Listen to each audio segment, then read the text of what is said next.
This is literally the perfect water bottle. Well, I hope it is. When the world moved away from single-use grocery bags, we decided to start collecting bags for life instead. And the same has happened with reusable water bottles. With this rise in popularity comes an overwhelming amount of choices, from those that may as well be single-use to the overpriced trends. The irony of promoting yet another water bottle is not lost on me. So, how do we know what to buy? First, let me quickly rattle off the considerations for what makes a good water bottle. Doesn't leak or spill. There's a carry handle. The drinking spout is protected from dirt. It's easy to clean, durable, easy to put ice into it. Doesn't cost a small fortune. Has multiple drinking options and is insulated. Okay, obviously the cheap water bottles are pointless buying. We've all had them. They break within a week. So I'll move quickly on to some of the more popular options That I recommend not buying. chili bottles and their knockoffs. These bottles look lovely and they have great insulation, but they have three main issues. First is the lid. It's easily lost because it's not attached, and although it does protect the drinking spout from dirt can get in to the lid itself and it's not easy to clean. There's not a carry handle or any way to secure it to a bag, and this feels a bit silly me even thinking about saying it now. You can't fit ice cubes in there easily. They either have to be small or you have to put them in individually in a very specific orientation. These Sparrow insulated water bottles,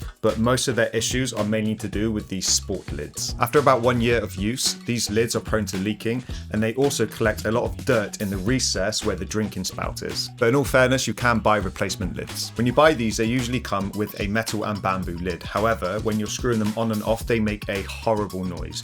I'm not going to be able to demonstrate it for you because I threw mine away. These are the two main styles of water bottles that I've used over the years. However, they don't remotely stack up to the one that I'm about to show you. There are, of course, others that have specific use cases for things like running, hiking, cycling, and filtration, but I won't go into those in this video.